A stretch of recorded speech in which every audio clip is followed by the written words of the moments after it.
chegou um dia, diferente de qualquer outro, em que os heróis mais poderosos da Terra se uniram contra uma ameaça comum. Naquele dia, eles se tornaram os Vingadores.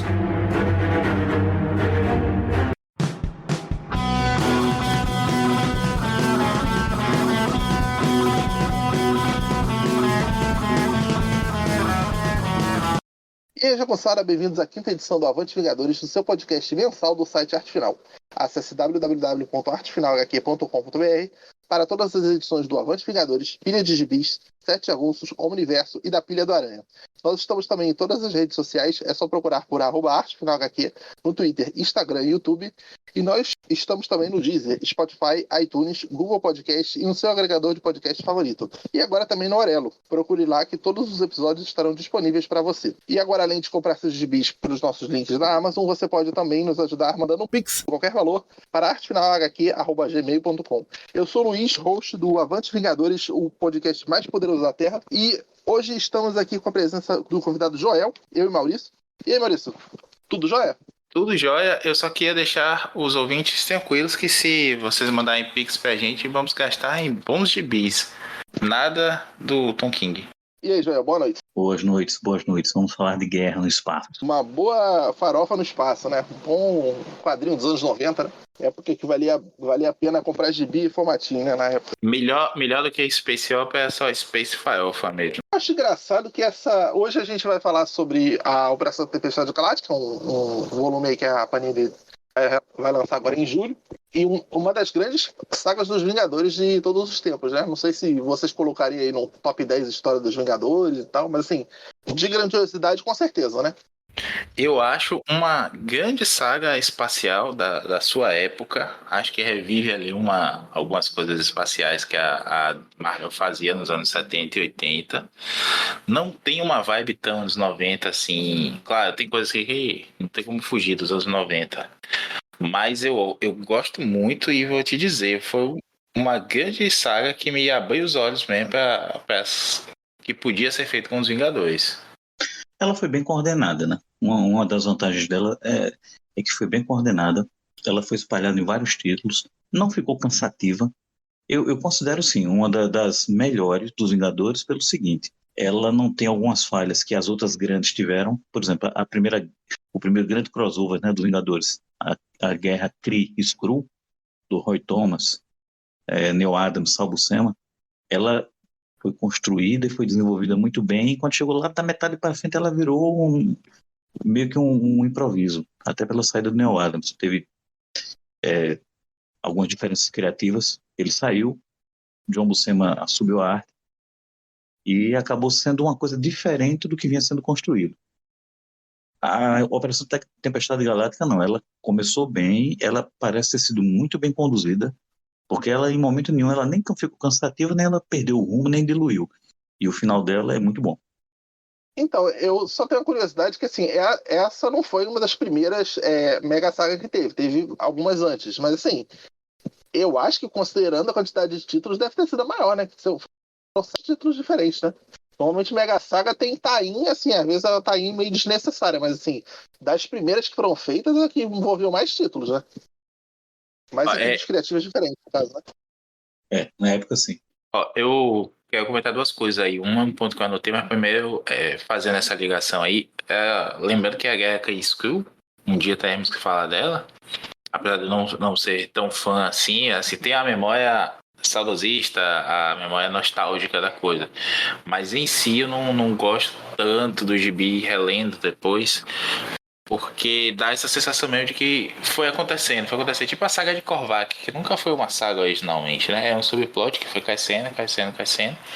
Tem mês que entra a Miss Marvel no gibi, tem mês que o foco muda pra aqui, pra isso, pra aquilo, aí uma página lá no final aparece o Korvac, sabe? Então assim, ficou conhecida depois como uma saga do Korvac, mas não é uma saga em si, né? Não foi pensado, não teve um escritor que disse assim, vamos usar isso aqui como um pano de fundo que vai crescendo. Não, foi um subplot ali que foi aparecendo, ninguém sabia o que ia acontecer, ninguém sabia no começo quem era o Korvac, por exemplo. Já a guerra Kree-Skrull eu já vi até acho que naquele Marvel, a História Secreta, há um comentário sobre isso, né? Dizendo que, assim, os caras tinham ideia, vão fazer uma coisa espacial, não sei o que, tiveram alguns conceitos, mas foram deixando a coisa aí crescendo, né? O Adams, principalmente, capitaneando a coisa. Quando ele sai, realmente perde o fio da meada, mas nunca foi também uma coisa planejada. Tipo a trilogia nova de Star Wars, né? Que fizeram o episódio 7 sem saber o que ia acontecer no 8 e no 9 e aconteceu aquela merda. Mas ainda prefiro a Guerra com a Skrull. Agora, em Tempestade Galáctica, a gente tem um gibi que começa e termina com uma aparente noção ali de que estava tudo planejado. Se não, nos mínimos detalhes, em linhas gerais, eles sabiam onde iam. Os atos do gibi, né? Tem momentos bem claros aí de divisão dentro da história. Tem um começo, um desenvolvimento satisfatoríssimo, se é que existe essa palavra, e uma conclusão congruente, coerente com o resto da história. E esse é o ponto que eu queria comentar. São 19 edições, 20, né? Se a gente considerar ali aquele pós na Mensal dos Vingadores, que eles se remontam e tudo mais. Que não tem tie-in, sabe? Assim, acontece o principal na revista dos Vingadores, ou numa mini. Tipo, hoje teria uma Operação Tempestade Galáctica Alpha e um Ômega, né? E um Frente de Batalha, a Operação Tempestade Galáctica, enfim, uma porrada de gibi desse. Um monte de personagem que ficou sem gibi recentemente, com mini, tipo Miss Marvel, né? A Kamala Khan, Tempestade Galáctica. Sei lá, o Fera, Tempestade Galáctica, Wolverine, Tempestade Galáctica. E não, aqui que são os gibis dos Vingadores da época. E praticamente todos os Vingadores têm gibi nessa época, né? Até o Magnum tem um gibi, né? Wonder Man, né? Como ele é chamado nos Estados Unidos. Ele tinha sua mensalzinha. E a história perpassa por cada edição. Cada edição é um capítulo da história. Você não é uma história em paralelo, não é uma história lateral, não é uma história dispensável. É um capítulo da história. Muda o foco? Muda, ó. É tipo o que eu soube de série, né? O do Arrowverse. O episódio do Flash vai focar no Flash, no elenco de apoio do Flash. O episódio da Lendas da Manhã vai focar naquela equipe ali. Pô, aí vai, mas a história caminha ao longo daquelas páginas, né? Não é só o personagem está aqui no cantinho e é o ponto de vista dele o que está acontecendo lá no palco principal. Não é isso. E eu acho que essa é a graça da coisa, diferente de gibis recentes, né? A gente acabou de ter aí o Axie, né? O Axé, a gente gravou vários pilhas sobre isso. Recomendo ouvir os pilhas, não recomendo ler o gibizinho. A gente fez esse sacrifício por vocês. Mas mesmo assim, mesmo coisas que não são tão novas assim, como, vamos lá, o Guerra dos Reinos, né? Do Thor lá, do Jason Aaron, a despedida do Aaron, praticamente, do Thor. Pecados originais e... diga aí uma saga da Marvel. Vingadores contra X-Men, mesma coisa. Então, assim, esse excesso de tie-in, esse monte de edição alfa, ômega, interlúdio e não sei o que lá. Isso é uma coisa que joga contra a saga. E aqui a gente tem um gibi que são 20 edições, mas são 20 edições enxutas. Não tem barriga, não tem enrolação, não tem... Enquanto isso, sabe, é o gibizinho. A gente tem até subplots como, lá na Terra, estão caçando o Rick Jones para dar um cacete nele e o agente americano se mete no meio. Tá tendo um monte de discussãozinha ali, o Capitão e o Homem de Ferro. Enfim, tem subplots? Tem, mas eles caminham junto pra trama. Eu li isso, saiu aqui completinho, né? A abril, já deixamos essa informação aqui. Não pulou nenhuma edição.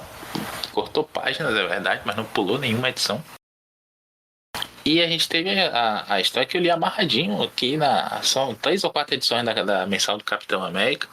Só de Operação Tempestade Galáctica. Isso pro nerd noventista jovem comprando ali com o dinheiro que economizou do lanche, pô, aí é 100% de aproveitamento do seu dinheiro. Digam aí se não é isso. Tempo que a mensal formativo estava R$1,80. Um bons tempos. Pois é, hoje a galera tá pagando 20 conto aí mensal, que tem 2 histórias só e são ruins. Além dela ser bem conduzida, e como bem falou o Maurício, né? Você não tem redundância na história. O Maurício citou Vingadores vs X-Men, X-Men vs Vingadores, enfim, a de 2011, eu acredito. Ali você tinha, às vezes, no mesmo mês, em 2 edições, vamos lá, Novos Vingadores e Vingadores. Você tinha praticamente a mesma coisa que estava acontecendo em uma, estava acontecendo na outra. Você não tinha uma coisa fluida, como você vê em Operação Tempestade Galáctica. Quanto ao nome da saga, só um pequeno comentário. Eu tenho quase certeza que foi assim uma coisa meio ufanista, como se fosse quase um apoio ao que tinha acontecido na época, recentemente, né? O governo dos Estados Unidos, do Bush pai, tinha invadido o Afeganistão, que teve aquela operação Tempestade no Deserto. Desert Storm, isso mesmo. Eu acho que isso não é possível que isso seja, não é coincidência não, eu acho que foi uma coisa meio ufanista, né, de americano mesmo, com quase um suporte, né, ao governo dos Estados Unidos. Foi a Guerra do Golfo, não? Que era Irã e Iraque. Acho que era. Tanto que faz ligação até, porque são dois impérios, né? Dois países, civilizações completamente diferentes uma do lado da outra. Parece que foi o Iraque invadiu o Kuwait, e aí os Estados Unidos invadiu o Iraque, não é isso? Acho que é isso, né? Ó, eu concordo e discordo de você, já. Pra mim, assim, não parece, pra mim é óbvio que foi essa referência aí, porque não tem como não, por todos esses paralelos aí, como o Luiz falou, né? São dois impérios. A Marvel aí se coloca, como já se colocou na melhor tradição da Marvel, como uma voz do meio, né? De avaliar os dois lados e tentar dar uma resposta meio do caminho ou apontar até o dedo. Mas não acho que seja ufanista, porque a história é crítica da guerra em si, né? A gente tem uma guerra entre os grandes impérios da época, que são o Império Kree e o Império Shi'ar. Os Skrulls estão espalhados pelo universo ali, mais ou menos como a gente vê aí o status quo deles na prévia da Invasão Secreta, a série que tá novinha aí na Disney Plus. E eles estão por ali, no espaço, mas os grandes impérios desse momento são o Império Kree, da Inteligência Suprema, e o Império Shi'ar, que está sob o comando da Lilandra, né, a namorada do Xavier, ainda viva nessa época. A gente vai ter os Vingadores intermediando isso, sendo arrastados pelo conflito, porque existem dois portais que foram descobertos, né?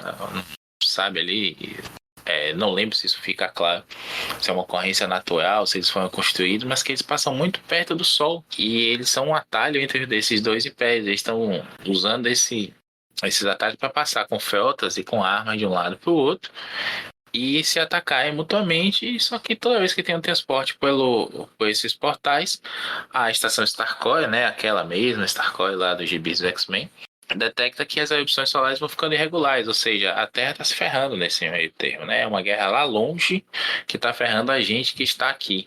Não acho que seja ufanista justamente por ter essa crítica mesmo, né? E se não é uma crítica panfletária, é uma crítica discreta ali que infelizmente a gente sabe que muito nerd envelheceu e não percebeu que tinha política e que tinha crítica social e ambiental e de todos os outros tipos nos gibizinhos que eles leram, porque eles eram muito burros e nunca voltaram para ler, só tem a memória de quando leram quando eram moleques. Quem sabe agora, né, que a Panini tá relançando essas coisas antigas, eles compram e não deixam só na estante. E era uma época que tinha muitos filmes ufanistas de guerra, criticando a guerra, mas ao mesmo tempo que glorificando os soldados, né? 24 de julho, Top Gun acho que era um pouco antes, mas 2 anos depois, né? Porque essa saga é de 93, 94, né? Acho. 95 teve o Independence Day, quer dizer... 92, a saga é 92. Mas sim, é verdade, é dessa época mesmo. Eu acho que assim, é a geração posterior ao trauma do Vietnã, digamos assim, né? Porque o pós-guerra do Vietnã também criou no imaginário americano vários problemas, né? A volta dos soldados, seja deficientes físicos, seja com problemas mentais, o estresse pós-traumático e uma série de outras coisas que foi se entender, né, nas décadas seguintes. Junto a isso que você falou, do trauma do Vietnã, para dos anos 70 para os 80, ainda teve aquele escândalo da Nicarágua, né? Dos Contras. Sim. E que até o Ostrander, ele usou isso mais ou menos na edição 12 ou 13 do Esquadrão Suicida, que tem uma história do Hank Hall, né? O Rapina, envolvido com fornecimento de armas pelos Estados Unidos aos terroristas, né? Aos guerrilheiros. Enfim, somando a tudo isso que você falou aí, Vietnã, Nicarágua, né? Vários outros escândalos que foram depondo, né, contra o poderio militar dos Estados Unidos. O que eu tinha falado de ser ufanista não é nesse sentido de defender, né, mas eu achei ufanista pelo seguinte, a menção, eu acho que é bem clara, né, de Tempestade Galáctica, Tempestade no Deserto. E, embora sejam super-heróis, é basicamente os Estados Unidos, os heróis dos Estados Unidos, indo resolver uma guerra entre duas potências, ou entre dois impérios, ou entre duas facções estrangeiras. Que aí é nisso que eu falo, é bem, bem parecido, né? Assim, há uma semelhança. Os Sim. americanos é que vão lá para tentar, né, salvar. Sim, aí eu não tenho como discordar, não. Essa coisa de chegou a cavalaria, sabe? E com os donos da razão e sem eles, os americanos, tem Deus, tem Eterno, tem gente de todo tipo aí, é verdade, mas em essência é uma equipe americana, né? Inclusive o dilema moral que vai surgir no final do gibi é bem americano, ocidental, preto e branco, enfim. E isso aí não tem pra onde correr, não, é isso mesmo.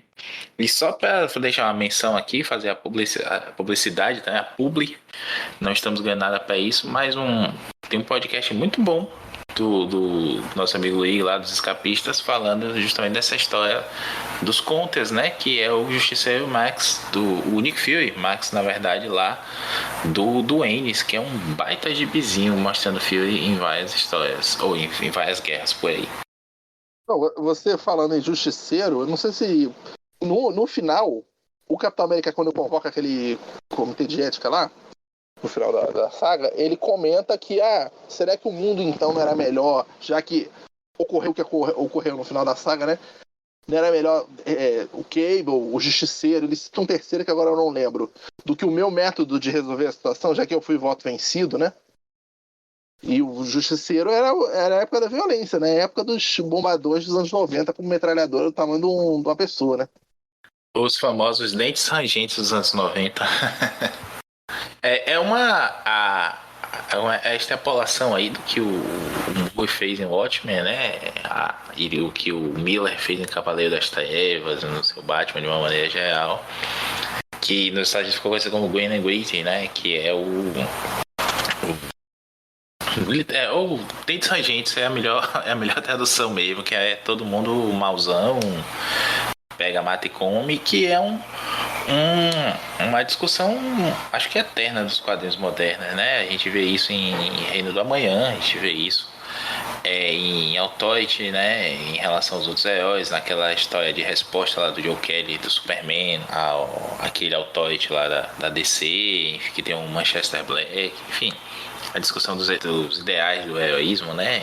Da mudança com o tempo também desses ideais e como ficam esses heróis mais antiquados. Aqui tem essa discussão também e é legal que ela é dada também em relação a personagens clássicos, né? Mas eu acho que a gente está se antecipando também ao ápice do gibizinho.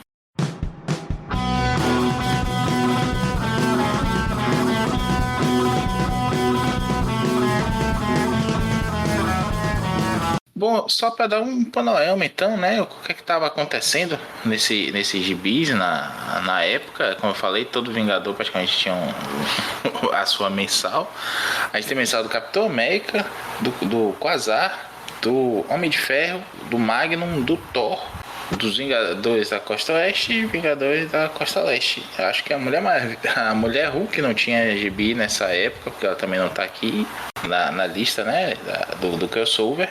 Mas a gente tem aí essa porrada de membros, né? Só para situar também, né? A gente tá aqui falando do Capitão do Mark Gruenwald ainda, né? Que é clássico. Eu comecei na fase não tão legal, não tenho boas memórias disso, mas lendo coisas mais antigas, principalmente a Panini lançou aí, né? Os dois encadernados que tem ele perdendo o posto pro John Walker e se tornando só o capitão com o uniforme preto, aquele encontro clássico com o Thor, não lembro se tá nesses aí, mas tá numa época do Thor muito boa também.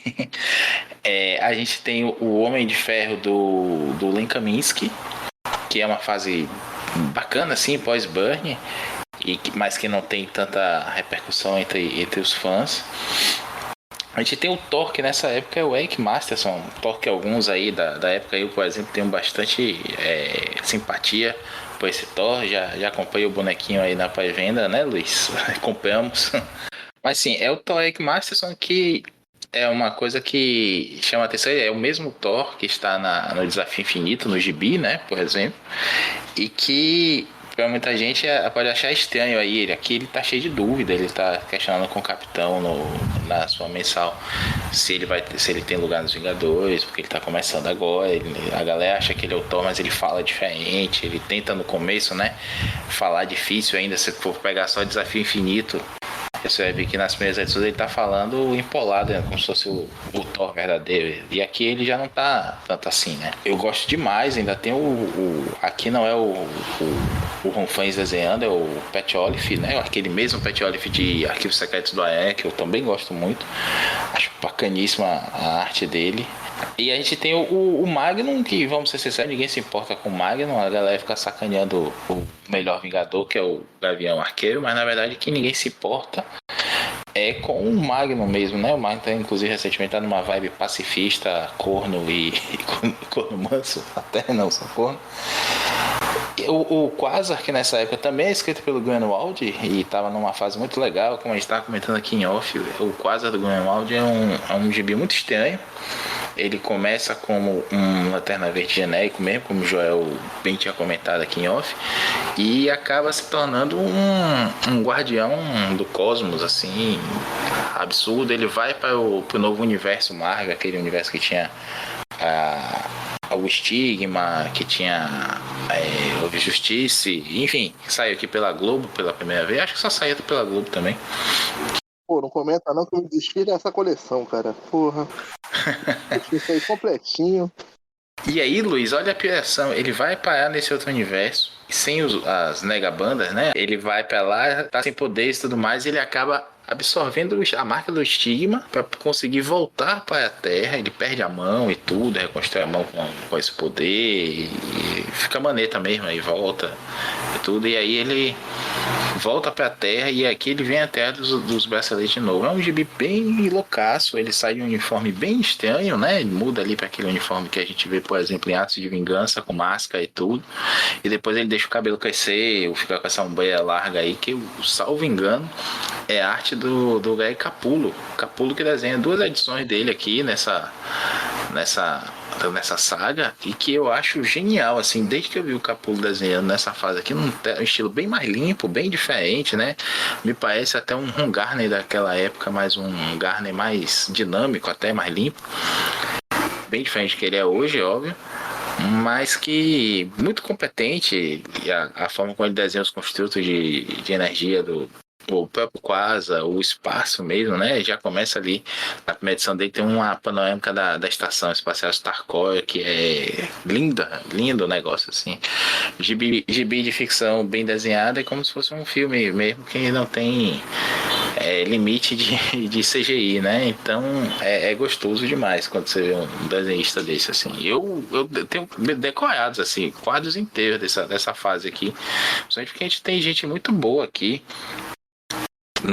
nesses gibis, né? Tem gente ruim como o Jeff Johnson lá no gibi do Magnum, que não, apesar de estar sacaneando aqui o gibi do Magnum, mas são histórias divertidíssimas que tem nessa saga aqui.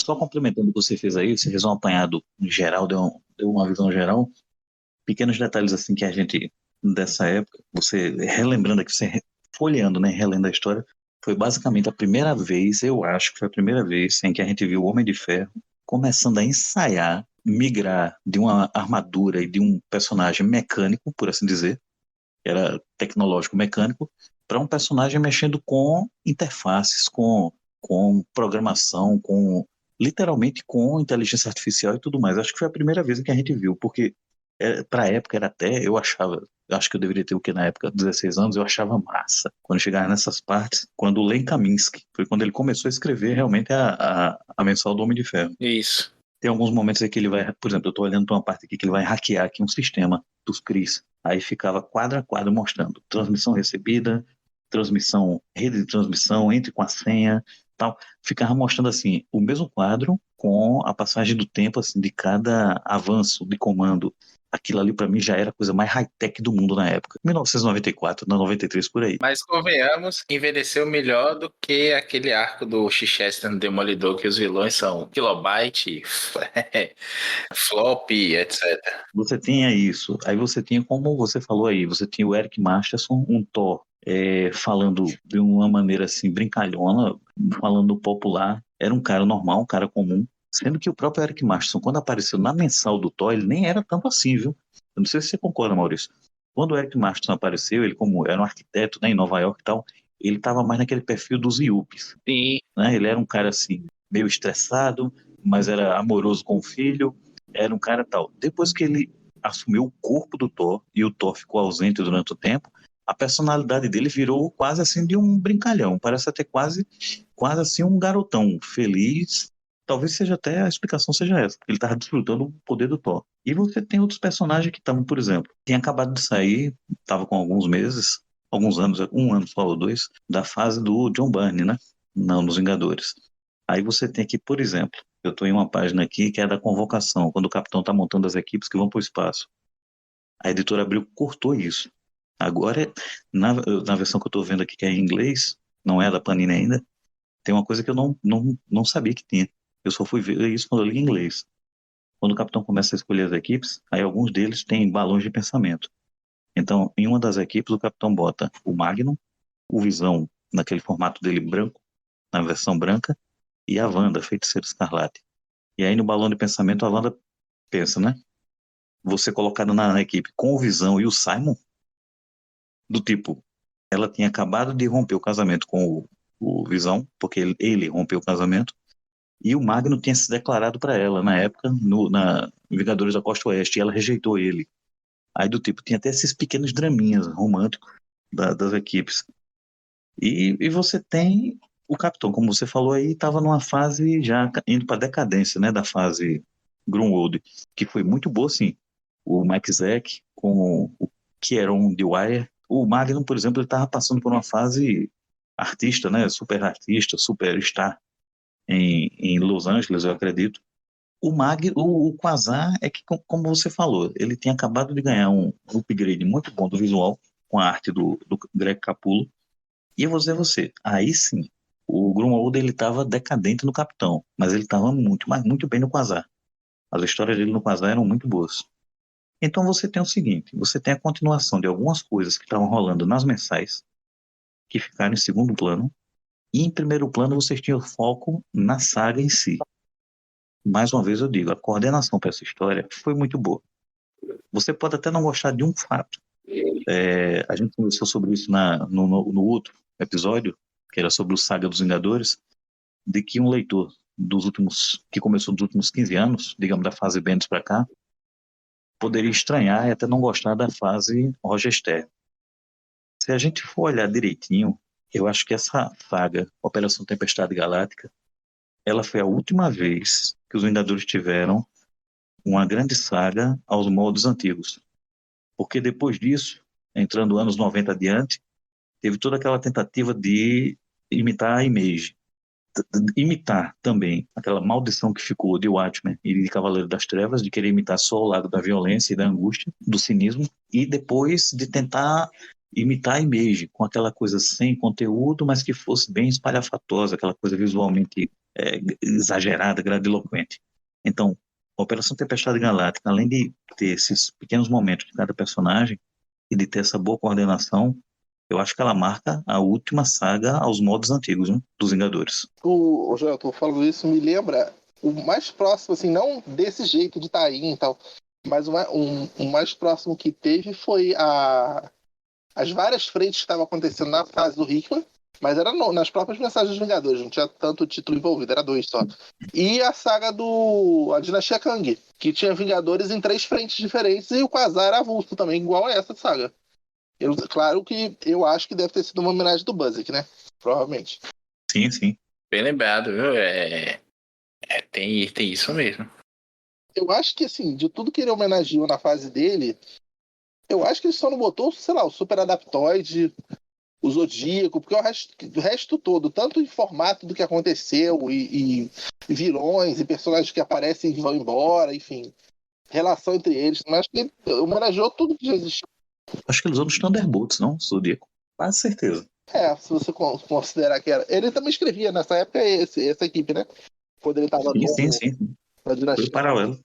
Então. Bom, então, pegando esse gancho do que o Joel falou, a gente tem a formação das duas equipes, né? Os Vingadores detectam, através da chegada de alguns Shi'ar na Terra e da ativação de um Sentinela Kree, eles entendem o que está acontecendo, cruzam os dados, com o que está acontecendo na Starcoil e tudo mais, e sacam ali o plano macro, né? E decidem ir para os dois de extremos do cosmos, que são os impérios Shi'ar e Kree, para tentar dialogar, né? A ideia é mandar equipes preparadas para o pior, mas com uma pegada diplomática também. E há essa divisão aí das equipes. A gente tem aqui uma equipe que fica na Terra, né? E a gente tem no Império Kree o Capitão, o agente americano, a princípio, né? O Homem de Ferro, a Cristal, o Hércules, o Cavaleiro Negro e a Cersei. Uma Cersei bem chatinha já, que já tá ali começando um plot com o Cavaleiro Negro. Aí a gente tem a equipe que vai pra Shi'ar, que é o Thor, o Magnum, o Visão, a Feiticeira, a Capitã Marvel da época, a Mônica Rambeau, a favorita dos três deste podcast aqui, com certeza. O Star Fox, ele mesmo, o irmão do Thanos, e o Relâmpago Vivo, que é um vingador da costa oeste dessa época aí, que sumiu, foi voltar só naquele gibizinho que o Luiz gosta também, junto comigo, que é o Vingadores Sem Rendição. E aí sim, a gente tem a equipe que fica na Terra, que é a Mulher Hulk, o Falcão, a Arpia, a Mulher-Aranha, que é a Julia Carpenter, a atual a Madame Teia, né, nos gibis. O Hank Pym e a Vespa, o Gilgamesh, sim, o Gilgamesh está aqui desde um pouquinho antes, né, ali no finalzinho de Atos de Vingança, se não me engano, não, no finalzinho de Inferno, aquele que eu soube, Avengers 500, que a gente comentou no último programa também. O Luiz acha um gibi de mau gosto, ou é o Joel, não me recordo agora. E o Gavião Arqueiro, o melhor Vingador, que fica puto porque fica na Terra, ele quer ir pra pancadaria, mas o Capitão faz uma divisão de equipes assim, baseada nas habilidades, né? O cara bota Thor, Magnum, Visão e a Capitã Marvel pra peitar a Guarda Imperial Shi'ar, né? Não tá errado, não tá não. E aí ele joga o Gavião Arqueiro para a equipe que vai ficar na Terra, porque tem que ficar uma equipe de retaguarda para se proteger o planeta do dia a dia, né? E de qualquer outra incursão que passar, sei lá. E o PIN vai lá e dá para ele uma cápsulazinha de partículas PIN, que é tá aí como a gente falou lá no comecinho, né, dessa referência à Guerra Kree-Skrull, é que o Gavião tava como Golias nessa época, ele tava usando as partículas PIN para crescer, ficar mais forte, que é a mesma versão que aparece em Vingadores Eternamente, do Busiek com o Carlos Pacheco, que a gente também gosta bastante. E aí ele acaba entrando no lugar do agente americano na equipe que vai pro Império Kree, e com aquele uniforme também da época, né? O capitão, quando ele vai falar com o capitão, já com a roupa toda de Golias e tudo mais, o capitão já fala, puta merda, lá vem problema pro meu lado. E o agente americano sai chispando da reunião. E aí vai ter a divisão das equipes, mas as viagens não vão ser muito tranquilas, não. Joel, o que você ia falando? Enquanto você estava falando aí, eu estava olhando esse splash page que tem de todos eles reunidos antes de haver a divisão das equipes. É interessante, é legal que tem aqui, não é simplesmente eles se juntando, vamos fazer, não. Tem todos aqueles conflitos, interações e pequenos detalhezinhos do tipo, na fase do John Byrne, teve todo aquele atrito do Gavião com o agente americano. E aqui eles continuam se bicando, né? Aí você tem, como você falou aí, que é muito massa, o Hank Pym aparece num corredor e passa as partículas PIN para o Gavião Arqueiro. É uma coisa pequena, aparentemente simples, mas se você for olhar, é um respeito muito grande com a história dos personagens. Você tem aí dois caras que eles estavam na equipe desde os primórdios, o Hank Pym e o Clint Barton. E assim, não é que eles fossem grandes amigos, mas eles tinham uma história juntos. E aí foi considerado isso. Ele chega para o Clint e demonstra ser um nível de camaradagem com ele, de proximidade, que faz o leitor que já conhece a história deles dar aquele sorrisinho do tipo, ah, tá, realmente esses caras se conhecem há muito tempo. Tem uma coesão na história que é muito, muito boa. O Bob Harras, ele acertou muito nisso. E o outro comentário que eu ia fazer é que no começo mesmo do Splash Page, o primeiro painel pequeno é o capitão dando um esporro na Cersei. Por quê? Na página anterior, eles tinham atacado uma nave dos Krees, invadiram o Capitão Kree, né? Acho que é um pretor Kree. Ele se recusava, né, a colaborar com os Vingadores, e a Cersei diz que ou ele colaborava ou ela ia destruir a nave com todos eles dentro. Quando vai para a sala de reuniões, o capitão tá puto. Você o quê? Você ameaçou matá-los? Aí, bom Deus, os Vingadores não fazem isso, moça. Falando igual um velho, né? A diferença gigantesca, absurda de quando você chega na fase do Hickman, os Vingadores partem para o espaço e eles vão matar alienígenas. É totalmente Você tem uma diferença na abordagem e na caracterização dos personagens, porque foi uma coisa que eu fiquei meio assim do tipo, olha só, todas as histórias, elas sempre revolviam, desde os anos 60, depois 70, 80, 90, elas sendo sofisticadas ou não, infantis ou não, mas elas sempre giravam sobre um eixo moral dos personagens, eles em conflito, o que é que a gente pode fazer, o que é que não pode, para as histórias não serem resolvidas da maneira que seria resolvida por muita gente aqui no mundo comum. Que é o seguinte, peraí, aquele cara ali é um obstáculo, dá um tiro nele, mata, é o que muita gente pensa. Todas essas histórias dos Vingadores dos anos 60, 70, 80, 90 até 2000 só se deram porque houve o conflito dos personagens que são os heróis lidando com situações de vida e morte e tendo que enfrentar esses conflitos, porque eles praticamente nem consideravam, e quando alguém considerava a possibilidade de matar, era repreendido. Na fase do Hickman, quando eles partem para o espaço para enfrentar os construtores, né? Os construtores e os engenheiros, acho que é isso. Isso. A grande reviravolta dos Vingadores é quando o Thor joga o martelo no sol, adquire impulso e momentum, o martelo volta para o mundo do Thor através do peito de um desses seres originais, né? A primeira raça que o Hickman estipulou que seria a primeira raça, seriam seres invencíveis. Então a grande sacada do Hickman é matar os personagens. Os Vingadores, eles revertem a maré da guerra naquela saga Infinito, na fase Hickman, matando. Se você usasse esse mesmo expediente desde os anos 60, 70, 80 e 90 nessas histórias, essas histórias acabavam na primeira edição. Chris Cru, mata.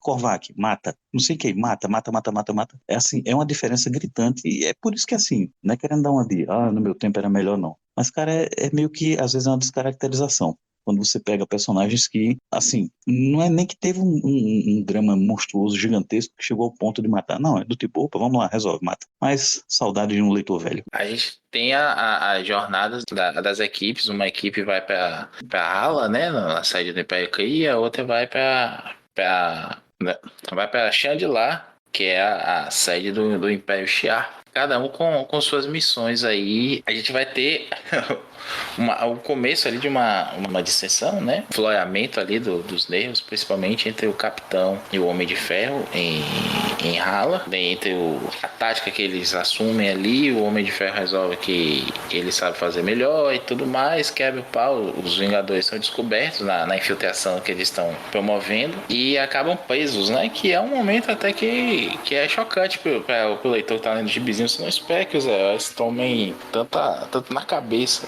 assim, né? E a gente acaba percebendo que os Vingadores chegaram ali despreparados pro que acabaram enfrentando.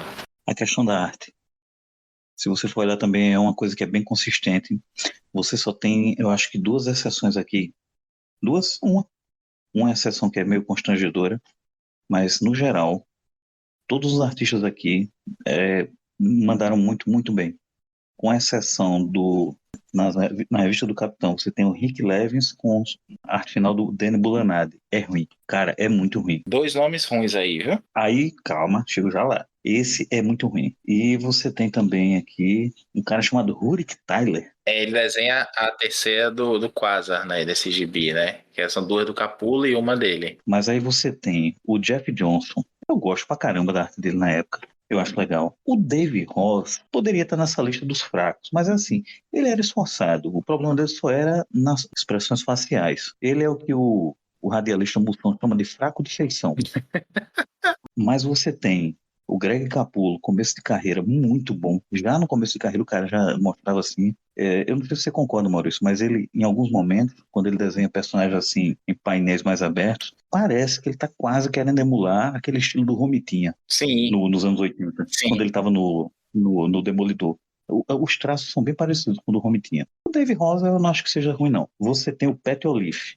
O Pat Olive, cara, eu gosto muito dele em Homem-Aranha Arquivos Confidenciais, acho que é isso. Arquivos secretos. Arquivos secretos também é. Que é do Buzzieck. É muito bom ali, é uma arte bem limpa. No Thor, uma coisa aqui que eu acredito que vocês devem ter reparado. Ele fez a história do Thor homenageando, assim, o traço do Neil Adams. Se você olhar isso, se vocês estiverem vendo, na história do Thor que ele desenha, deve estar mais ou menos no primeiro texto da saga, várias das poses dos personagens são idênticas às que o Neil Adams fez na Guerra Kree-Skrull. Você, Não é coincidência. E nem é cópia, é homenagem mesmo. Ele homenageou aqui, é o combate do Thor contra o Gladiador. E, se você for olhar, tá cheio de momentos aqui que ele tá praticamente assim, copiando e colando a arte do Neil Adams, mas ficou bom. ó, eu vou te dizer, eu nunca tinha percebido isso não, mas você tem razão. A gente tem o quadro aqui que o gladiador parte pra cima do Thor e que ele se encara assim, fica uma R de distância, que é muito Neil Adams, assim, não tem aquela grande eloquência do traço do Adams. Mas as boconas, né, as boconas assim, esparramadas, essas coisas são bem... Na hora que o Gladiador tá chegando na nave, se você olhar aí, quando o Gladiador tá chegando e estão decidindo quem é que vai enfrentar ele, o Magnum levanta da cadeira, é uma pose praticamente idêntica a alguma do Neil Adams, que é aquelas poses que ele desenha bem realistas, né? Foto realista.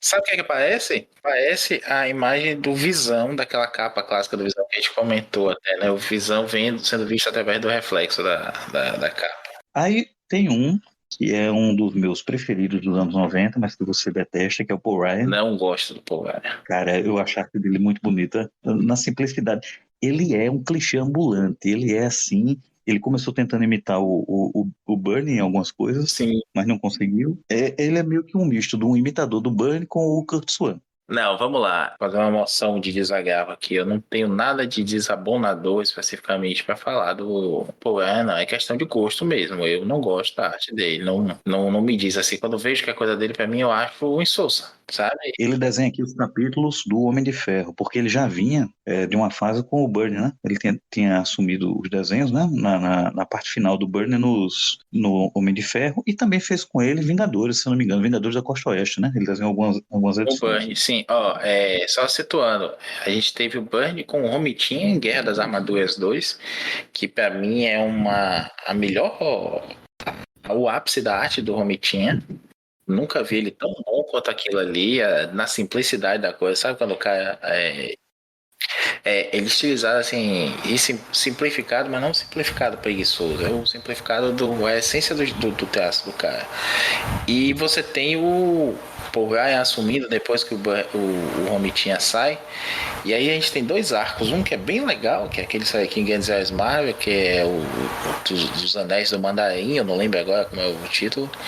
Que a gente descobre a história, né, daquela outra raça que trouxe os anéis pra Terra e tudo mais, meio dracônicos assim. E aí você tem também uma recontagem ali, um retcon que o Burnie faz da origem do Homem de Ferro, atualizando ele para os anos 90, né? Mas que é bem fraquinha mesmo. Concluindo o comentário sobre a parte da arte, não deixei por último, porque assim, é o mais emblemático para mim da época. O Steve Epting, desenhando a Mensal dos Vingadores. Cara, assim, você vem de uma longa fase que foi do John Buscema, e depois ficou altos e baixos, né? Você teve alguns ilustres desconhecidos, você teve o Walt Simonson, teve o Bernie, o Paul Ryan desenhou algumas coisas, e aí chega o Steve Epting. Eu gosto demais da arte do Steve Epting, e nessa época foi perfeito para os Vingadores. Só que aí eu vou cometer, Maurício, assim, meio que um desaforo a você. Você já demonstrou várias vezes que é um fã do Tom Palmer. Eu também gosto muito do Tom Palmer. Mas, cara, pelo menos nessas edições da Tempestade Galáctica, é como que o Tom Palmer, ele meio que estragou o desenho do Epting. Eu não sei se você vai concordar isso comigo em algumas coisas. Ou parece que o Epting é que tá meio preguiçoso e desenhou as coisas meio que no rascunho, e o Tom Palmer teve que se virar. Porque, assim, tem alguns momentos aqui, em expressões faciais, que tá obsceno, cara, tá horrível. Eu tô olhando aqui na página 263 do Encadernado Gringo, tem um painel aqui do Capitão que tá horrível. Ele parece aquela pequena pessoa que hoje em dia é subcelebridade do Instagram, o Pilelil, o anão. Tá horrível. E aí você tem alguns momentos aqui que tá distorcida a arte. E você sabe que o Tom Palmer é muito bom, o Steve Epting também estava numa fase muito boa, mas por algum motivo, não sei porquê. Ah, e aí que tá. Na época do formatinho, o formatinho realmente ele ajudava algumas coisas. Quando você olhava no formatinho, você não via essas incoerências, incongruências, não. Hoje, vendo em formato americano, é que eu percebo o quanto a arte do Steve Epting foi prejudicada, cara. Nessa. Você vê que o enquadramento, a composição tá fantástico. Agora, quando vai para os detalhes, tipo expressão facial ou algumas expressões corporais, se você olhar com calma, você vai ver que tá meio que, não sei, prejudicado. Luiz, defenda o Tom Palmer. Eu acho, eu só não gosto do uniforme do Homem de Ferro nessa época aí. O Kaminsky tinha um tesão especial, assim, e tinha a boca do Homem de Ferro, né? Porque ele faz aquela primeira armadura modular, aí depois ele evolui para aquela armadura que a gente conhece pelo jogo, né? Do Marvel vs Capcom, que também não tem boca. Aí a gente tem essa armadura espacial também, né? Do Homem de Ferro, que não tem boca, mais uma vez. Então, o Kaminsky acho que achava ruim, né? Essa cara meio de bonecão, assim, que o Homem de Ferro tinha classicamente, e tinha isso. Pronto, tá aí. Eu gosto de como o povo ainda desenha a armadura do Homem de Ferro. Apesar de ter a chuva demais, parecendo que tá sempre com metal raspado, assim, sabe? Pegou uma lixa e... Dá pra notar que ele ainda tentou, ele pôs sangue pra tentar fazer parecido com o Romitinha. Exatamente. Ainda deixa o pezão ali, uma coisa... Enfim... Essa fase anterior aí do Homem de Ferro não podia sair encadernado também, né? A Guerra das Armaduras 2, né? Sim. No formatinho do Hulk. Mas a Guerra das Armaduras 2 foi bem antes, viu? Um ano e pouco antes, assim, de 90.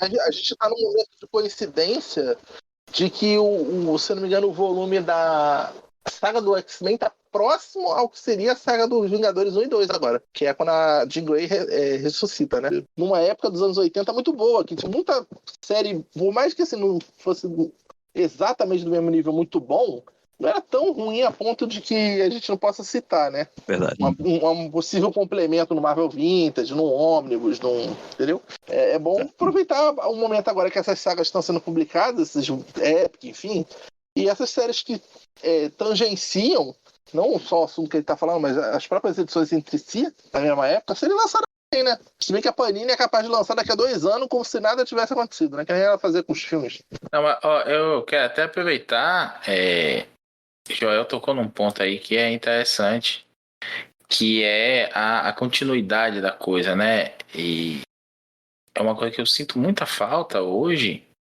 Poucos os desenhistas e escritores que se comunicam, né? Eu já comentei isso num pilha recente, eu vou comentar de novo aqui. A gente tem na Marvel hoje alguns caras que são amigos e que aí trocam ideia e dizem, não, tô fazendo isso no meu gibizinho, aí o outro vai e faz uma referência àquilo também. Mas não é localizado, sabe? Vou citar aqui o Al Ewing com o Duggan, sempre comentam uma coisa que está acontecendo no gibizinho do outro, seja Homem de Ferro, seja X-Men, seja Defensores.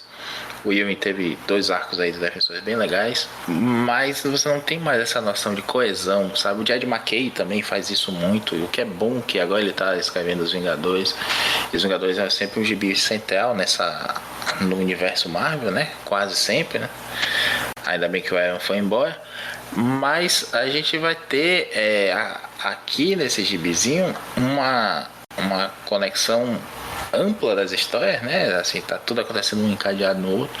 E eu não me recordo, e olha que eu já li essa saga inúmeras vezes, eu adoro mesmo. Eu não me recordo da gente ter problemas de continuidade, né? Tipo assim, o Joel tava comentando no WhatsApp com o Marquito mais cedo de uma cena de invasão secreta, né, Joel? Tem um erro de continuidade ali, some uma coisa do cenário que é importante pra cena, deveria ser importante pra cena.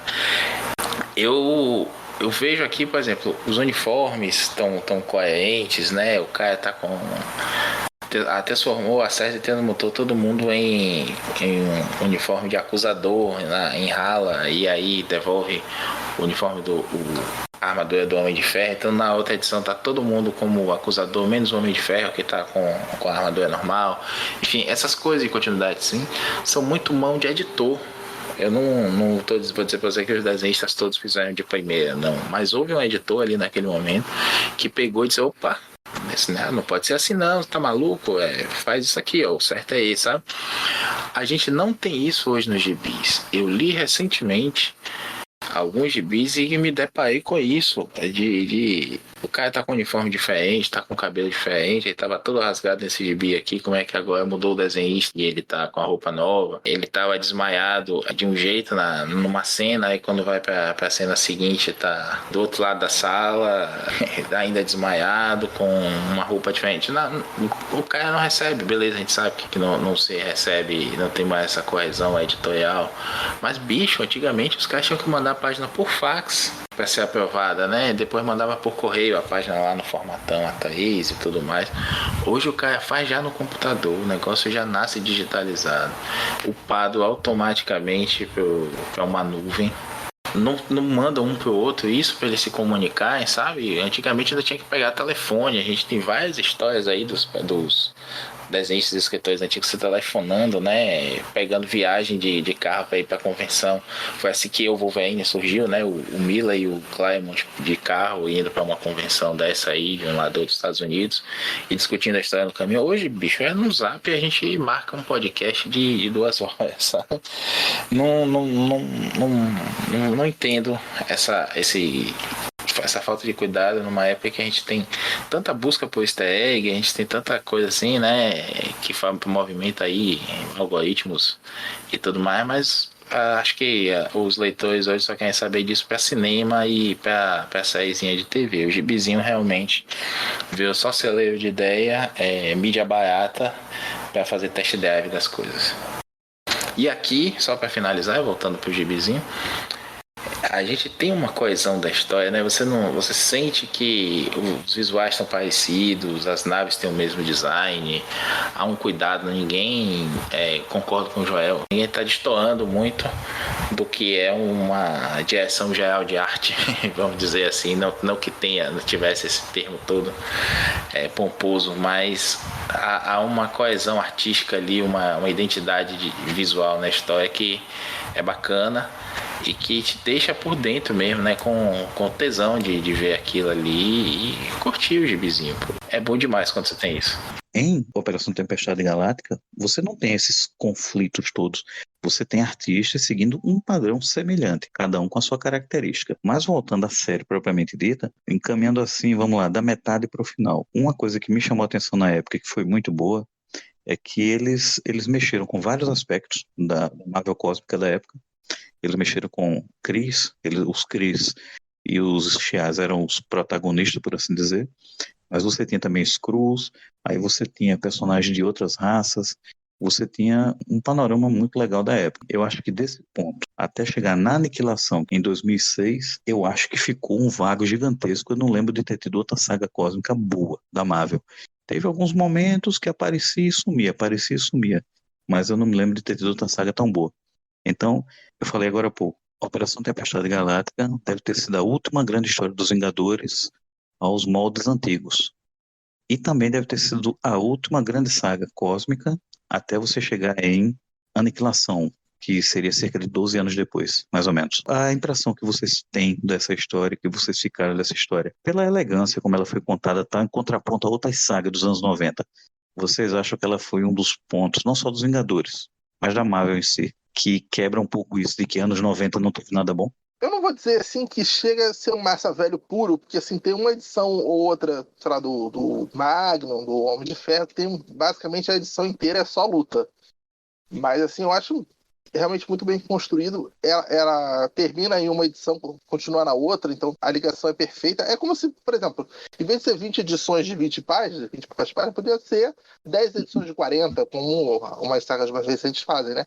30 páginas e tal. edições até da Image, que costumam ter mais páginas, então é uma coisa bem sucinta. Eu acho que sobrevive no imaginário aí das pessoas colocarem em altas posições de Saga dos Vingadores, Saga dos anos 90, da Marvel em si, né, de mega sagas boas. Por conta disso, não teve rebarba nenhuma, né? Como o Maurício tinha falado antes. Não vou dizer que é perfeita, assim, que tem outras que foram mais bem feitas e tal, são mais grandiloquentes, assim, de ameaça cósmica multiversal, né? Por exemplo, o próprio Desafio Infinito é uma ameaça maior, né? Mas aí também já tem um monte de tie-in, tem tie do Doutor Estranho, do Hulk, que começa a desviar muito também. E teve continuações também péssimas, né? Eu não sei se em algum momento, graças a Deus, a Marvel não pensa em fazer uma continuação espiritual dessa saga, graças a Deus que não, né? Ó, tá aí, viu? Dá até medo você falar um negócio desse, Luiz, porque a Marvel tem reutilizado aí tantos nomes, né? Império Secreto, Guerra Secreta, Invasão Secreta e outras coisas. Daqui a pouco o McKay faz uma nova Operação Tempestade Galáctica. Pelo menos vai ser o McKay, não é o Jason Aaron, né? Mas mesmo assim, a gente prefere que não. Mas eu concordo com você, Joel. Você levantou aí a questão de ser um grande momento. Para mim, com certeza. Eu acho que ele discute, né? Não foge do Dentes Tangentes. Inclusive nessa página aí, né? A gente tá vendo a Cersei cada vez mais violenta, né? A gente vai entender lá depois. Tem todo um plot por trás disso. Mas a gente vai entendendo o que é que tá acontecendo, as críticas que estão sendo feitas aí, como a gente falou no comecinho do gibi. Em termos de história, de diversão mesmo do gibizinho, porra, eu acho bacaníssimo. Como eu falei, pra mim é uma coisa que é um gibi que me chamou a atenção por ser uma proposta, né, de uma história coesa com uma execução bacana também. O Hayas nunca foi um grande escritor, né? Ele assume os Vingadores ali na fase da jaquetinha, faz algumas coisas boas, outras péssimas, né? Como The Crossing, né? O Vingadores da Cruzada, e pior ainda do que a Cruzada é entregar pelo Terry Kavanagh escrever um título desse. Mas a ideia de coesão, né, a coisa de ser bem feita, não precisa ser tão boa, mas é bem feita, e com bem feita ele te engana até, né? O famoso me engana que eu gosto, e a gente gostou de ser enganado desse jeito.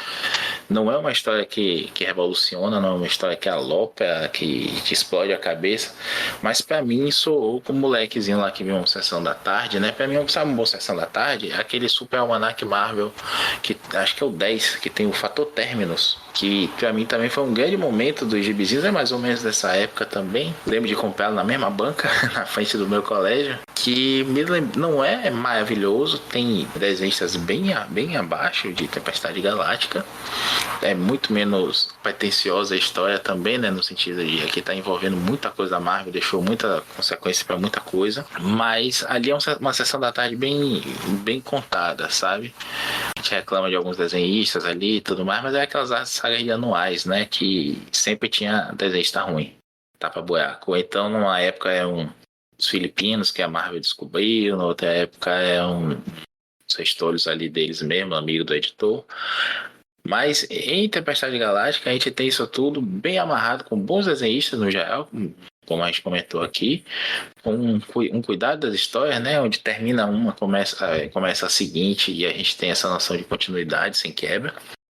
Eu gosto demais dessa saga, eu já tinha vontade há muito tempo de falar dela, eu já sujei ela em alguns pilhas, né, e até 7 alguns, mas aí eu fiz igual o Thanos naquela cena extra de Vingadores 2 e disse, tá bom, vou eu mesmo fazer. E fiz o meu podcast Chupa Marquito, Chupa Adãozinho, Chupa Marcelo Miranda, estou aqui falando de Tempestade Galáctica. Eu não guardo rancor, eu guardo nomes e pautas.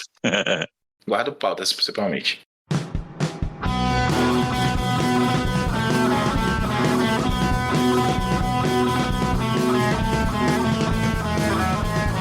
Outra coisa que acontece também é que, como o Homem de Ferro colocou uma mudança, ele não foi exatamente a mesma equipe de Vingadores da Costa Oeste que foi integral pro Império Kree, o outro pro Skrull, né? Foi meio que uma mistura ali. Em algum momento o Homem de Ferro se sente ali na liderança do grupo que ele estava, e quem acaba, acho que por instinto, né? Porque é o líder supremo dos quadrinhos que existe, é o Capitão América, né? Ele começa a dar uns insets assim, e o Homem de Ferro começa a ficar indignado. Isso também vai evoluir. Isso já é um histórico que a gente tá até pensando, né, Maurício? A gente gravar um podcast aí sobre esse histórico de rivalidade dos dois personagens, né? Sim. Que vem de muito antes, vem lá das primeiras edições dos Vingadores, isso prossegue depois, até que tem um ápice, não foi o último momento que aconteceu isso, mas tem um ápice na Guerra Civil, né? Mas vem, claro que aquilo ali foi uma coisa bem forçada ali do Miller, né? Mas já vem de bem antes e, inclusive, no finalzinho ali tem uma conversa entre eles, como teve uma conversa também na Guerra das Armaduras entre eles também. Vou aproveitar essa deixa do Luiz, porque é o seguinte, até eu tenho provas no site do Arte Final HQ, fazer um jabazinho dos meus textos. Eu cheguei a fazer alguns textos para o Arte Final, e em um deles eu acredito que foi o da família Marvel, que eu brinquei um pouco com essa ideia de família Marvel quando estava para ser lançado o filme da Capitã Marvel, né, o Carol Danvers. E a gente fez um especial em 5 partes, contando a história do legado, né, do Capitão Marvel, o Kree, e todos os personagens que tiveram ligação com ele na Marvel. Eu fiz um comentário lá breve, eu acho que é nesse texto que está lá, que o que deveria ter sido a Guerra Civil da Marvel está no final de Operação Tempestade Galáctica, e que seria muito mais condizente, muito mais coerente do que a forçada, como bem disse o Luiz aí, do que o Mark Millar fez em 2005, 2006. Por quê? No final da Operação Tempestade Galáctica, a gente tem, vai ser spoilers aí, né? Atenção, spoilers. O grande causador dessa confusão toda espacial é descoberto e os Vingadores partem para lá para lidar com ele. Só que aí tem uma divisão de duas equipes. Vão ficar uma parte dos Vingadores achando que ele deve ser preso, esse grande causador, que eu não sei se já revelamos ao longo do podcast, mas enfim, eu não vou spoiler agora. E outra parte acredita que ele tem que ser destruído e morto. A equipe que vai destruir é liderada pelo Homem de Ferro. A equipe que quer salvar não, punir sem matar. É o Capitão América liderando outro grupo de Vingadores. Cara, faz todo sentido pela construção da história, desde o do começo. Você já vai vendo o Capitão e o Homem de Ferro se estranhando, a questão da liderança e tal. Quando chega nesse ponto, que é a conclusão da Operação Tempestade Galáctica, eles têm que tomar uma decisão. O que é que vão fazer com esse causador dessa guerra toda? E que fez também, ele comete uma barbaridade lá da próxima do final. Eles discutem, se desentendem, quase saem na porrada, e aí a equipe do Homem de Ferro vai lá para matar o inimigo. Eu acho que essa deveria ter sido, se houvesse, talvez também a malandragem que teve nos anos do Quesada, né, do Joe Quesada, nos anos 2000, a Guerra Civil dos Vingadores teria sido aí, porque foi o motivo para ter uma cisão monstro da equipe. E aí acontece uma coisa que na época não era perceptível, mas que ao longo dos anos a gente vai olhando assim, a equipe de Vingadores que foi lá para matar esse oponente tem 7 integrantes: Tony Stark, Cersei, Hércules, o Cavaleiro Negro, Magno e Visão. Coincidência ou não, nos 8, 9 anos seguintes, esses personagens se ferram de uma maneira que parece que é um karma. Não é, obviamente, não é uma coisa, cara, que foi intencional, não foi planejado, não foi programado.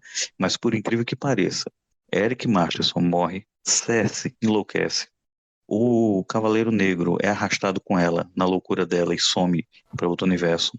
O Hércules perde os poderes. O Magnum morre. O Visão acaba sendo, mais uma vez, trocando de corpo e ficando cada vez mais complicada a situação dele, até que ele vai parar no mundo do Heróis Renascem. E acho que ele sofre o pior destino de todos, né? Porque ele passa a ser escrito e desenhado pelo Rob Liefeld. E o Tony Stark passa por uma das piores, talvez a pior fase das histórias dele. Quando ele enlouquece, é revelado que ele era um fantoche do Kang, ele aí se torna o vilão dos Vingadores, e aí dá origem àquela saga que eu acredito que vocês vão falar um dia, que eu finalmente acho que vou ter que ler essa fase se eu for convidado a participar, chamada The Crossing, que é inédita no Brasil, ainda bem. A editora Abril acertava muitas vezes. O Tony Stark se torna o vilão dos Vingadores, e aí ele acaba sendo morto e substituído por uma versão adolescente dele, que usa uma armadura que é como se fosse um maiozinho que eu não sei, parece que ele é castrado, né? Porque o maiô vermelho, ele parece uma calcinha, né? É uma coisa assim, só desgraça. Esses 7 que viram juiz, júri, executor, só se ferram nos 8 anos seguintes. Eu acho que é o karma, né? Mas assim, eu entendo o conflito no quadrinho, a lógica do que o cara fez é como se você questionasse assim, encontramos Hitler. Porque o que acontece ali no quadrinho é uma coisa equiparável, né? De genocídio e tal. E você ficar num conflito ético entre condenar o Hitler ou matar o Hitler é uma coisa, tipo, totalmente lógica. Dá pra entender os dois lados ali, entendeu? Agora, eu acho curioso, no final, quando tem aquela discussão, aquela votação que o Capitão América quer fazer pra ele sair do grupo que ele não aguenta mais, fala-se que houve uma votação de quem foi o pró-morte, matou lá o vilão, não. Ser ou não punido. E votaram que não. Quer dizer, não são os próprios que votaram entre si. Foram os que então não foram a favor da morte que votaram para não ter punição com os que mataram. Então meio que todo mundo faz favor, então, né? Eu acho engraçado que depois tem aquela reunião do Conselho de Ética ali, que só aparece o Gavião Arqueiro, a Viúva Negra e a Feiticeira Escarlate, se eu não me engano, né? Creio eu que eles. E o Capitão América. Creio eu que esses 4 sejam os únicos que votaram a favor de punição dos Vingadores que mataram. Por isso que dessa essa diferença toda, né? Você tocou num ponto interessante. É como se fosse assim: tá bom, fez merda, mas vou passar um pano aqui porque você é meu amigo. E ficou por isso mesmo, né? E aí a gente vai ter que dar razão pro Bendis, né? Naquele momento lá dos Vingadores, que ele diz: mas os Vingadores nunca limpam a sujeira que fizeram. E nesse caso é bem isso mesmo. Eu não vou generalizar, não vou dizer que eu digo aparentemente. Se você pegar da edição 1 dos Vingadores, de Stan Lee e Jack Kirby, até chegar nessa daí que é 350 e pouco, eu acho que a maioria das histórias dos Vingadores não são como Operação Tempestade Galáctica, que é o seguinte: o Maurício falou aí que o Bendis tinha colocado na boca de algum personagem que os Vingadores não limpam a própria sujeira. Eu vou mais além. Vocês já repararam que, desde o começo, a primeira história é o irmão do Thor criando uma baita confusão envolvendo um coitado que é o Hulk numa disputa entre ele mesmo. Loki e Thor envolve o Hulk e acaba atraindo outros personagens para tabela. Vocês já repararam que é basicamente isso que acontece com os Vingadores em quase todas as histórias, exceto algumas exceções. Eles não são do tipo, opa, a gente tá aqui, apareceu um problema, vamos cuidar, como é a Tempestade Galáctica. A maioria das histórias deles são problemas, falhas ou confusões deles com inimigos deles, é uma coisa incrível. A maior parte das histórias deles é justamente dessa forma aí, como o Maurício falou. Catando lixo, né? É incrível. Não é como se eles fossem uma força que está aqui, opa, tem um problema ali, vamos ajudar. A maioria é o contrário. Hank Pym com o Tron. Você só vinga uma coisa que fizeram com você, né? Não faz sentido vingar uma outra pessoa.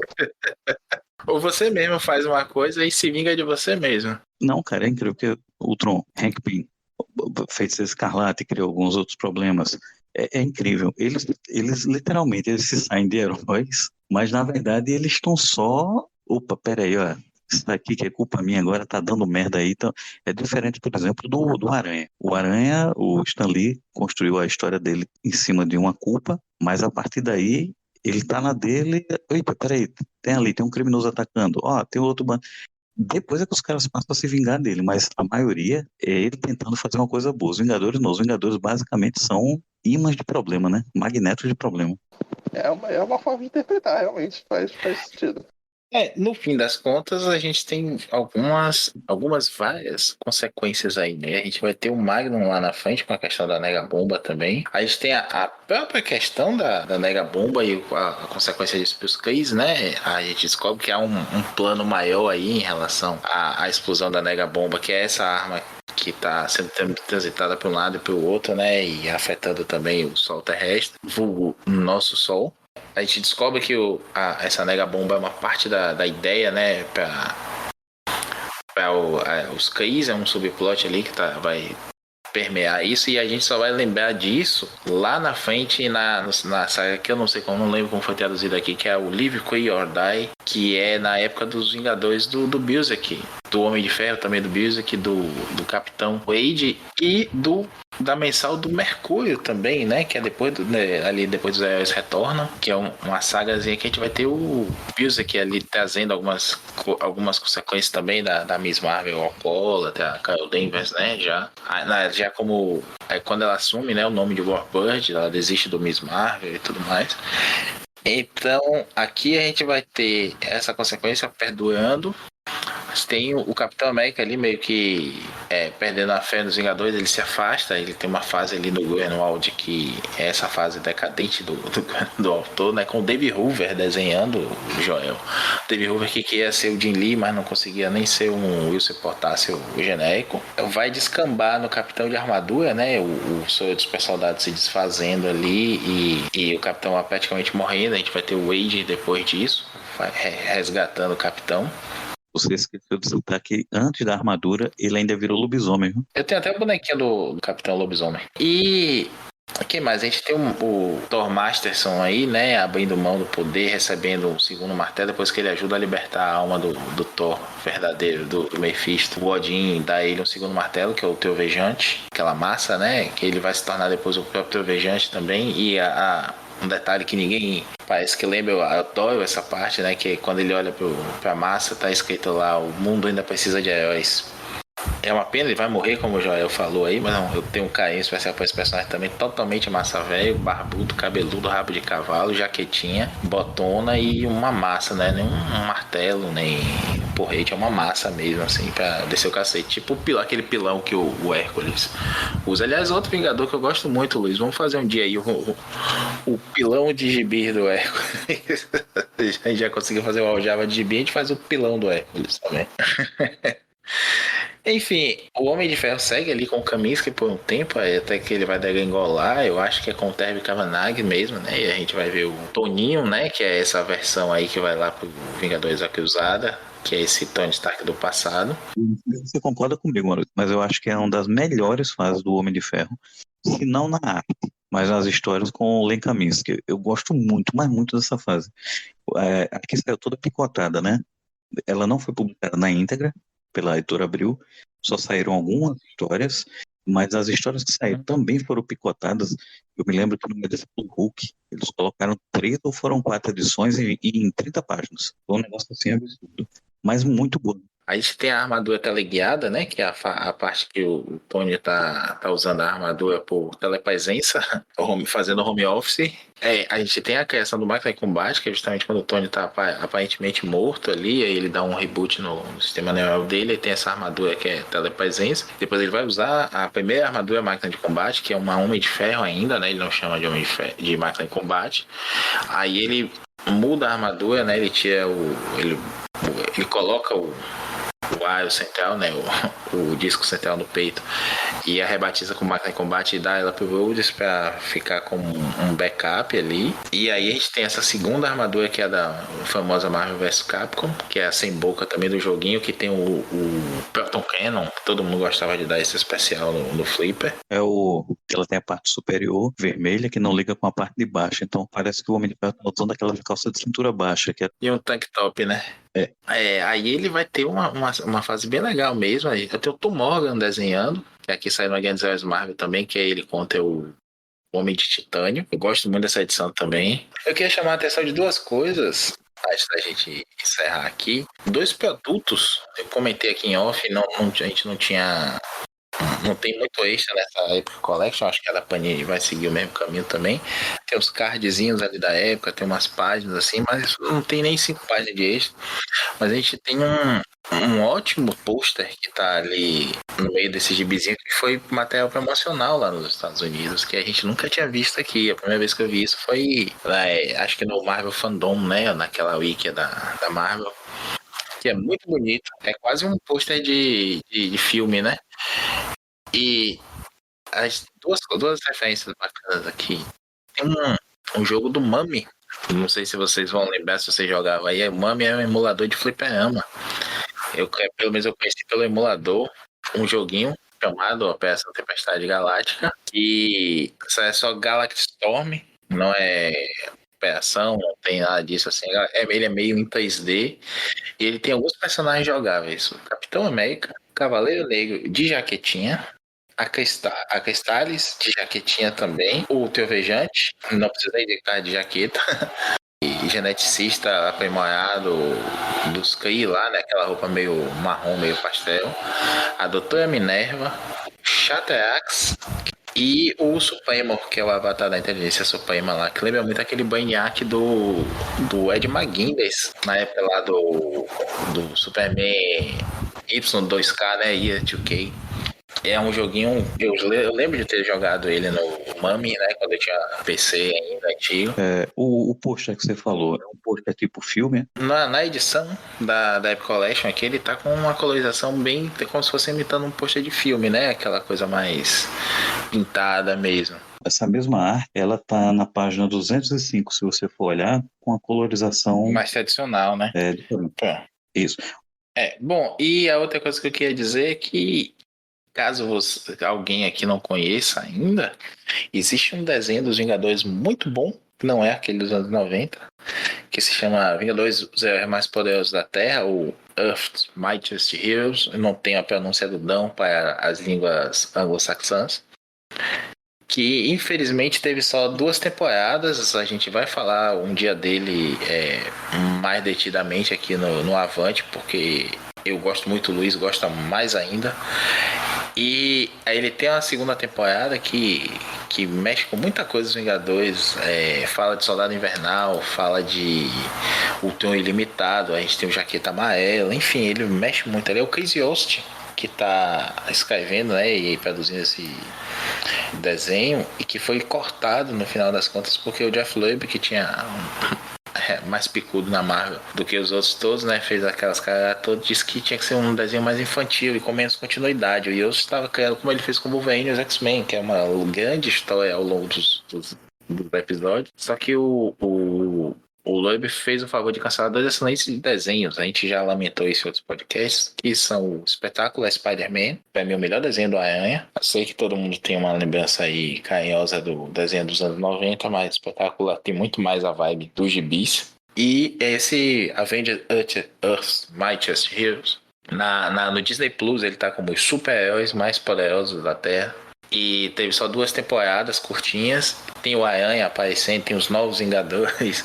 E aí a gente tem um episódio em 3 partes, que é o que encerra a segunda temporada. E o desenho, né? A terceira temporada tem X-Men, tem uma porrada de coisa, mas acabou morrendo aí. O episódio 24 começa essa trilogia final aí, se chama Operação Tempestade Galáctica. Claro que é uma adaptação bem adaptada, usa mais o nome do que o plot em si, mas a gente vai ter o Marvel aí, a gente vai ter a Abigail Brand. Enfim, é uma adaptação bem legalzinha aí, tem só o nome mesmo, né, em relação ao original, mas vale a dica desse desenho aí, assistam pra depois a gente comentar. Operação Tempestade Galáctica foi o meu primeiro Epic Collection. Foi o que me abriu os olhos para essa coleçãozinha gostosa. Que eu já tenho mais de 20 volumes aqui. Já tem mais de 30.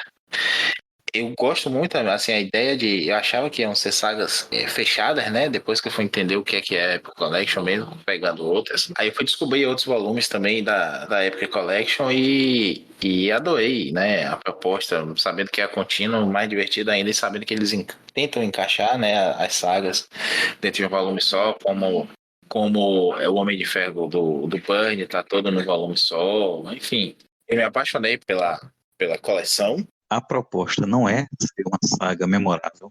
A proposta não foi ser, assim, vamos dizer assim, uma obra de arte. Não, era o seguinte: um gibizinho de super-herói, anos 90, tentando manter uma elegância, uma coerência na saga.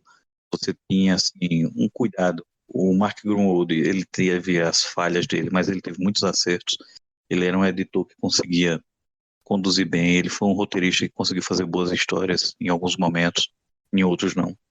Mas assim, eu recomendaria muito para quem nunca leu entender e conhecer como era que se fazia história de super-heróis até os anos 90, antes do advento da Image.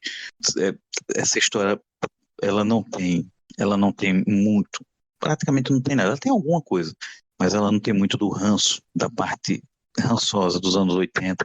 Não, ela tem até momentos de bom humor. Ela tem momentos de diversão, momentos de ação, de criatividade, e é de super-heroísmo. É uma história de super-heroísmo. Ela tem aqui e acolá seus questionamentos, né, éticos, morais, como no final que a gente falou, matar ou não matar o vilão, mas ela não chega a ser angustiada, ela não chega a ser depressiva. Não, é uma história de super-herói como a gente lia até os anos 90. De lá pra cá, tudo que foi tentado fazer semelhante foi apenas isso, do tipo Kurt Busiek. Ele fez muito bem, de 98 até 2003, eu acredito. Ele fez muito bem nos Vingadores, uma releitura de como era feito, uma tentativa de resgate. Mas já não era mais a mesma coisa. Eu acredito que até esse ponto aí deve ser o ponto final, que a partir daí as histórias começaram a ficar cada vez mais ou Watchmen ou Image, sendo que não era os bons, digamos assim, os bons efeitos de Watchmen. Era uma tentativa de pegar aquela coisa da angústia, da violência, achando que isso era adulto. Essa é a última vez que eu acho que vocês conseguem ver nessa saga como eram os Vingadores, até os anos 90. Bom, então chegamos ao final de mais um Avante Vingadores, com o nosso Vingador reserva, quase titular, o Joel. Obrigado, Joel, pela participação mais uma vez. Valeu, estamos à disposição. Obrigado ao Luiz, principalmente, por ter realizado esse meu sonho de gravar sobre Operação Tempestade Galáctica. Programa que foi bastante difícil da gente gravar, hein? Pô, tentando gravar. A gente acabou tendo que passar por uns 2 portais cósmicos dimensionais aí para poder conseguir gravar mesmo. Mas o importante é que saiu. E ainda saiu antes da Epic Collection da Panini, né? Adiamos menos do que a Panini. Então ficamos aqui, leiam os gibizinhos, comprem nos nossos links, ouçam nossos podcasts e acessem lá o artefinalhq.com.br. E citando o Marquito, um grande abraço e tchau.